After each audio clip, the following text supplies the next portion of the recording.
Hello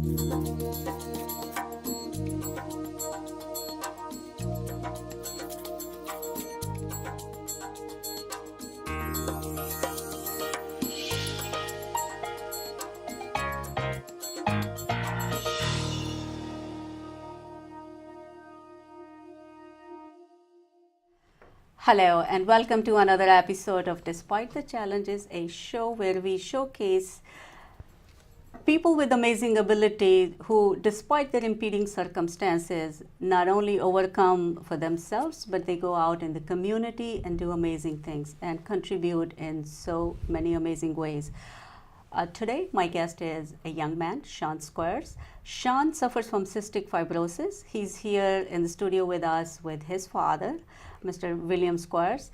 They both have done a lot to increase awareness in the community about the symptoms of the disease and helping the research process. So let's hear more directly from Sean and his father. Mr. Squires and Sean, welcome to the show. Ritu, thanks for having us. Sean, just tell us a little bit about yourself and So when I was 5 years old, I was diagnosed with cystic fibrosis, and it's a genetic disease. So once I was born, I had it, but we didn't find out until I was 5. And then ever since then, I've been having to live daily, doing different treatments and medications to just be able to breathe and live a normal life. So what is exactly the impact of cystic fibrosis for people who may not be aware of this? So it affects my lungs and my digestive system. So every day, twice a day, I have to do chest physical therapy, which is a vest that pretty much just shakes my chest. And I have to do different antibiotics that are nebulized, which is like an inhaler pretty much, whilst I do that chest physical therapy. And then every time I eat, I need to take enzymes and all sorts of different vitamins and antibiotics, so that way I can digest my food and be able to do basic normal things that any normal person could do. So cystic fibrosis, this also impacts the digestive system? Yes, yeah, it's not just the lungs. It affects the pancreas in the way you're able to digest food. So the overall ability of the digestive system in addition to the breathing? Yes. Okay, I know, Mr. Squires, you had been doing a lot of work with the CF Foundation. Would you like to tell a little bit about the symptoms and what is being done in the research field? Sure. Cystic fibrosis was actually discovered back in the late 50s.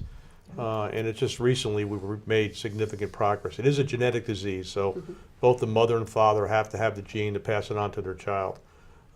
Sean, most kids are discovered very soon after birth that they have some complications, and it's determined it could be cystic fibrosis. But in Sean's case, we didn't realize until he's about 5 years old because of some things that, we need to have him tested for. And of course, we were devastated when we found out that he had this disease. But we realized then that we not only did care for Sean, but we also had to raise money and awareness to try and find drugs that will improve the life, extend the life, and also improve the lifestyles of those who have it. So my family got very, very involved in fundraising, and we're in our 13th year right now. We've raised over $2 million, which we're very, very proud of. But we can't rest on our laurels. There's still a lot to be done to find a cure for the disease, and we're certainly bound and determined to participate in that. I know you mentioned there's about 30,000 reported cases in the United States alone, and I'm sure the number would be much larger worldwide. Since Sean was diagnosed, how much there has been better medication or better therapy or better diagnosis of cystic fibrosis since then to today? Well, I will say this, nobody ever wants their child to have a life-threatening disease like Sean, but the Cystic Fibrosis Foundation is a foundation that's very, very involved. They do a terrific job. Since he was diagnosed, there's been some really, and it's a play on words, great strides, because it's a fundraising campaign that the foundation has. But there has been great strides. There's been 2 drugs that have been developed that are improving the quality of life, and we'll find out eventually whether it extends their lives. But it's a battle, and Sean will tell you that 2 45-hour or 45-minute sessions a day. Before I brought him here today, he did a session, and when he gets home after this, he'll do a session for 45 minutes. So him going out on a Friday night to see his friends and do what normal kids do is going to have to wait a little bit until he does this. But fortunately, Sean does prescribe to his the treatments, and I think that's what's really kind of helped him. So you have played such a strong role in not only in awareness or research, but also every day that you have to support him for therapy and his school and everything. And you have been in school constantly. So. Well, in October actually, I was in the hospital for 14 days just for a regular tune-up because my lung function was decreasing a little bit and my doctor didn't want it to get worse, so I went in the hospital then. And I've been in the hospital a few times before that. Once was for 22 days, but that's when I got really sick. I got a different type of bacterial infection in my lungs. And I was in the regular high school and public school freshman year.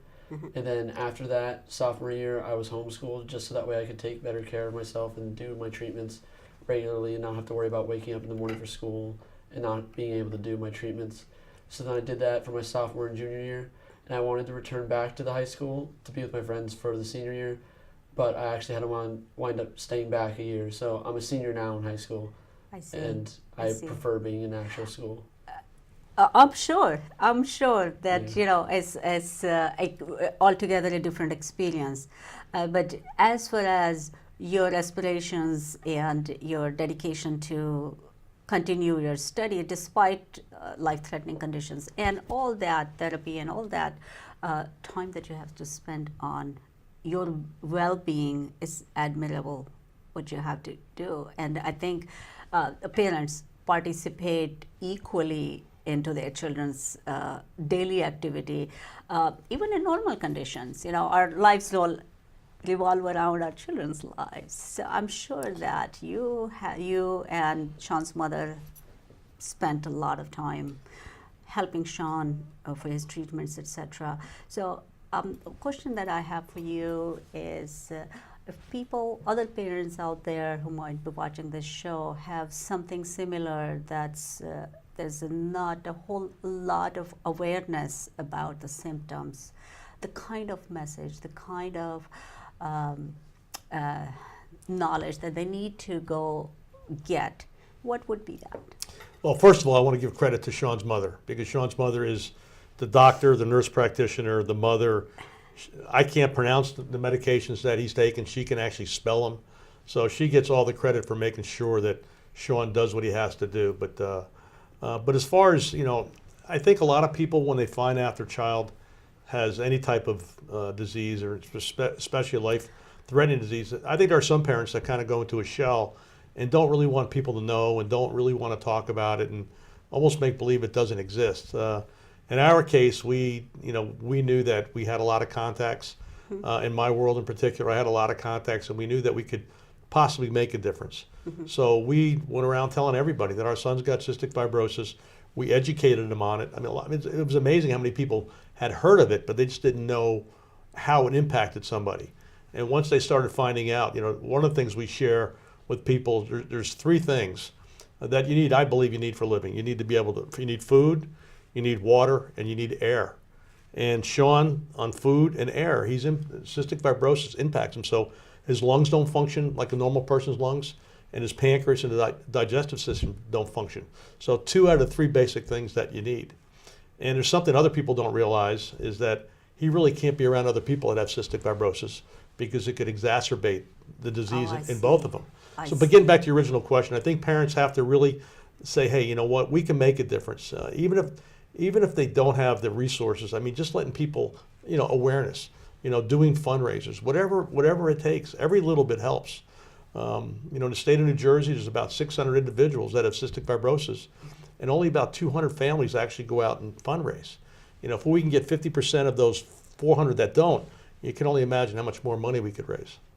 And awareness as well. Right, absolutely. Like you said, that people don't talk about it. So there could be stigma, or they get so emotionally drained with all that they have to go on a daily basis to help the child. So their attention might be just focused within, not as much. But isn't a good message for them to make other people around them aware of the disease. Absolutely. And at some time, I think, even for the safety of the child as well. Absolutely, and you find and Sean's very resilient. He doesn't let cystic fibrosis define him. He's going to live his life. He's going to do what he wants to do. I But can he see doesn't- that. yeah. And I want to just talk about just a couple of minutes about your awareness message partnering with the NFL players, right? We have a video. And lift weights for 2 hours. This is what it takes to be a Super Bowl champion. Every morning, I wake up at 6 a.m. I help my mom prepare for my treatments. I take 20 pills to help me digest my food.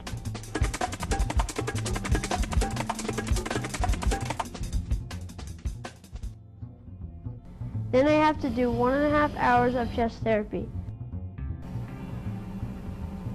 This is what it takes to breathe.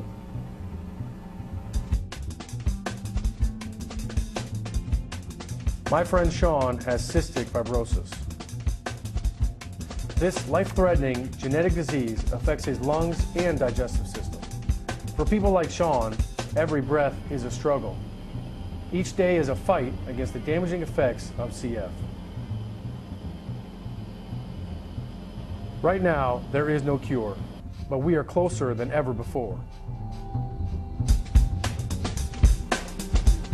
The Cystic Fibrosis Foundation is funding drug research that is changing the course of this disease. Innovative therapies, like the ones Sean uses daily, are dramatically extending the lives of people with CF. When I was Sean's age, my dream was to win the Super Bowl. My dream is to live a long and healthy life. I want to be a football player, a police officer, or a baseball player. Let's make Sean's dreams come true. Support the Cystic Fibrosis Foundation and help make CF stand for Cure Found. You were just a small kid, as we see you. He is getting ready for his morning, and you're starting your day. That is really an eye-opener, that what you have to go through, especially the nebulizer, the machine, and the vibration that it creates. It's a lot of work, right? And it takes a lot of motivation day after day. Tell me a little bit about how did this partnership with NFL came about, and what was the results and outcome of it? It was actually kind of funny because before I was even diagnosed with cystic fibrosis, randomly one day, because my dad works for the Giants, I wound up meeting Sean after he was done working out at the stadium. He just randomly came up to me and just started talking to me just because he's a nice person. And little did we know, a few years later, I was going to be diagnosed with cystic fibrosis. And my dad wanted to do something with the Giants to help raise awareness. And they said that Sean O'Hara is your guy. He's a nice person. He's from New Jersey. He went to Rutgers. And then he just became the ambassador of hope for cystic fibrosis in New Jersey. And ever since then, I've known him for about 12 years now. I just grew closer and closer to him. And he's been such a huge help with raising money and awareness and just letting other people know that this disease exists and it's not some simple disease. There's a lot to it, and there's people that are really being affected by it, and that other people can make a difference and change the outcome of the lives of these people. Clearly remarkable. And just looking at that, what it takes for someone with CF to go through on a daily basis. Something else that you had mentioned in our conversation, that Sean would take about 11,000 pills a year. 11,000 pills. 11,000 is a huge number to come up with. Yes, it is, and Right. it's and I kind of joke that when Sean's mother walks through the door at CVS, the bells and whistles go off because they all know her by her first name, because she's always there picking up the medication. But it's about 30 pills a day, as Sean said. Some are for enzymes for him helping to digest his food, but others are for vitamins. There's a new drug that he's taking called Orkambi that just came out in July. We're going to see how that impacts him. But it's a lot. It's a lot. And it's, driving down here today, and I said, John, on the way back, we'll grab something to eat. Do you have your pills on you? And he goes, yes, I do. And it's one of those things consciously, you know, you can't leave your house without the keys, your driver's license, your wallet. He can't leave the house without his pills either. Yeah, and phone. Yeah. Yeah, so that's must, right? But it's a lot of responsibility on himself Right, as well, absolutely. just to kind of, you know, create that discipline of being very regular about your medication, taking them regularly, and you know. But you seem like if someone just walked by, you would not know that. No. So that's I think my hat's off to you. That's takes a lot of effort to reflect that kind of energy and persona and then vibrance that, like your dad said, that you don't let CF define you. I'm applying to college now, and I'm really passionate about music and producing like electronic music. I've been doing it just by myself for about 3 to 4 years now, and DJing for about the same amount of time. Wow. And yeah, so it's been a constant passion of mine, just been growing as I've been learning and finding out more about it. And so as I go to college, I want to pursue that, and I'm hoping to go to USC. Tell our audience a little bit about the kind of music you love or you want to, and what is exactly you want to, what's your dream that you want to do in the field of music? Well, I just actually started this group with a few people from New York and across the world, really, people from New Zealand and Europe, and we've just been collaborating, making music, and I just want to continue to do that for the rest of my life, really. It's just my passion, and I just want to pursue that and just gain like a fan base and be an artist that I could play at shows, perform, and that would be my goal, that would be my dream. I played once at this place, Pasha, in New York, and that was one of the craziest experiences of my life, just playing music for people, going crazy to what I was doing. And if I could do that for the rest of my life, then that's what I would love to do. What you have to say to that, Dad? Well, you know what, and the kind of music we're talking about, electronic dance music, for a guy my age, you know, I'm more Bruce Springsteen, Billy Joel, those guys. It's different. But I've learned that you can't choose the music that your kids are going to like. Yes. But the thing about Sean and about, you know, my other children is that, you know, you hope that they find a passion in something, and he has definitely found his passion in electronic dance music. He's found a school, University of Southern California, that has the best program.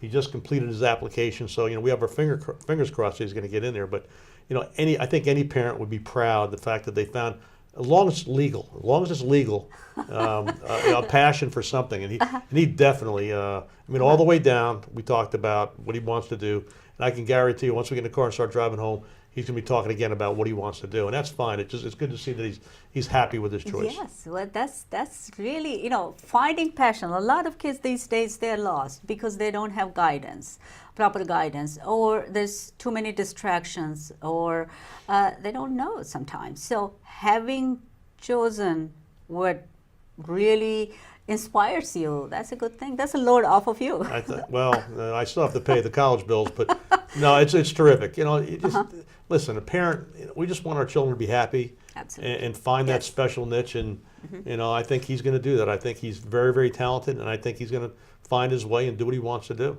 I'm sure he will, and I'm sure that you will inspire a lot of people. And he's telling me that he's creating music, connecting with people from different places. So that's for a young person, you know, in the era that we are living in internet age, what kids are doing sometimes is just amazing.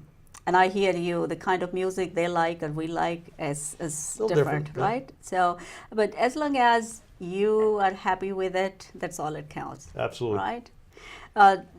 Okay, so what else you would like to share with our audience? I really never thought about how it really affected me. I didn't really care because I would just come home, do my treatments, and if I went out somewhere, my mom would drive me. But now that I have my license and I'm 18 and I want to be with my friends and be out doing things and not just home all the time, I really see how it impedes me because I have to come home to do my therapy, to go out if I want to go to a party or go out and do something at night or in the morning before school. It really does affect me now, and I understand that, and it gives me a whole new perspective on the disease as a whole, instead of it just being this little annoying thing that I would have to do now and then. Now it's really affecting how I live my life.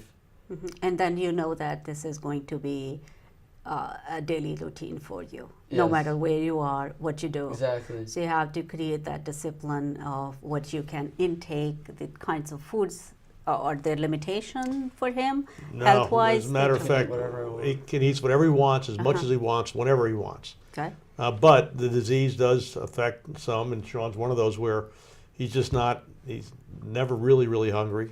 He has to be reminded to eat, but he can eat. There's no limitations at all.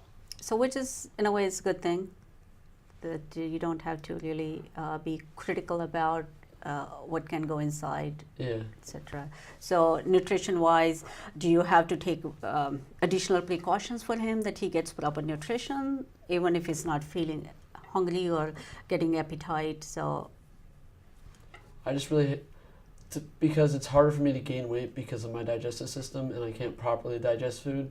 So I need to eat and intake more calories than what a normal person would, so that way I can gain the same amount of weight as someone who's trying to gain weight. So I just have to intake more calories, more fatty foods, and more protein than a normal person would. Well, and that's the thing. Like I said, he can eat, and he actually works at a Jersey Mike's up near where we live, and so he's got food available to him. And I know the owner of the place, Jim Pond. Kind of when he comes, as soon as he walks through the door, he says, "Okay, Sean, the first thing I want you to do is eat." So, do eat there. and he does eat there, but thank God. so you have to do that job yourself when you're in college, Yeah, right? I'm prepared though. You're prepared. Okay. So how do you feel sending him to California all the way from New Jersey to California? Now, when I was first informed that this is what he wanted to do, it was immediately no. It's I don't know that he's ready to take care of himself. Yes. There's a lot of things that he has to do. And listen, I went to college. I went to a different college, but most kids who go to college, the first thing they do is they stop doing the things they're supposed to do. They start. There's no more rules, but he has a rule. I mean, if he wants to, graduate and he wants to perform and he wants to follow his life dreams, he has to follow through on his therapy every day and his medication. He just has to. I kid that. It's going to cost X amount of dollars to send Sean there if he's fortunate enough to get in there. But it's going to cost just as much money to fly his mother back and forth to the West Coast to make sure he's okay. So this is going to be an expensive proposition. But, when I initially thought no, it was more selfish for me because I just didn't want him to go that far away. I was worried about him. But I said, you know what? He's got a passion, and I'm not going to stand in his way of achieving his goal. Sean, let's talk about your passion about music. And, committing 4 years in college to any subject that you choose, that's a lot of work. Forget the money part of it, but it's a lot of work. It takes 4 best years of your life to dedicate to. And given that so much time that you spent on taking care of yourself and your health, why is music so important to you? It's just something that I feel like I can express myself with, and it's something that's always just been fun for me to do and create something original. I've always said to myself that I want to create something from nothing, and literally when you're creating music, you start with a blank template and then you create whatever you can imagine. Any sounds, anything that you can imagine, you can create. And just being able to form that into a song that other people like is just something that's always had meaning to me. And the reason why I have passion is because of that. I mean, the reason why I'm passionate about music is because of that. And I just want to do that and continue to get better and better and better at it by attending USC. Because I could spend as much time as I want in my room, playing on my laptop, trying to learn new things or watching YouTube videos or tutorials. But it's not going to be the same as attending a 4-year university where teachers are professionals in the industry teaching you how to do things, how to better your sound, how to better your music, and meeting people and having experiences that you can't have outside of school, college, or university. Wow, you blew me away. So he got this all planned out, He does. Yeah, he does. right? So he convinced me. I'm getting ready to write the checks. I just hope that he gets accepted. I'd love to. I am I'd love sure for that, him. we wish you the best, and I'm sure that you will get accepted. And anything else that you would like to share with our audience? That if there's anything in your life that you absolutely love and there's something in your way, don't let it stop you. Just keep pushing forward and get through that and do whatever it is that you want to do. Agree. Mr. Squires, you have anything else to share with I- parents I- or viewers? Well, I couldn't be prouder of Sean. I mean, he's been the face of this disease, at least not just in our family, but part of the Cystic Fibrosis Foundation. I think our family's well known for getting the word out and trying to raise money, trying to raise awareness. But I wish this had never happened to him, obviously. But the good Lord's got his reasons. We're not sure what those are yet, but he has made a difference. He is making a difference, and I'm sure in the future he's going to continue to make a difference. So I couldn't be prouder of him. Where can people find more information? Well, there's two things. If you go to cff.org, CFF, that's Cystic Fibrosis Foundation.org, but it's the initials. CFF.org is a great way to learn about the disease and everything that you want to know about the disease. We do have we participate in a thing called the Great Strides Foundation, which is the largest fundraising thing that the foundation does throughout the year. We're still, raising money, and we start again every year. I wish I could give the website or the link, but I don't have that right now for next year. But I have a personal email address, which is rs. Which we can share with our audience. Okay, ci@verizon.net. Yes. And I would be willing to educate people. Certainly, tell them how we can raise money, and if there's parents out there that want to learn, how to raise money and they can contact you for other diseases. Absolutely. All right. Absolutely. We'll make sure that we share your contact information. Okay. And Sean, I wish you a lot of luck. You are such a vibrant young man, and I'm sure that any school would be proud to accept you. Thank you. From your lips to God's ears, thank you. Thank you for being here today. For our viewers, until next time, I am host Ritu Chopra. Thank you.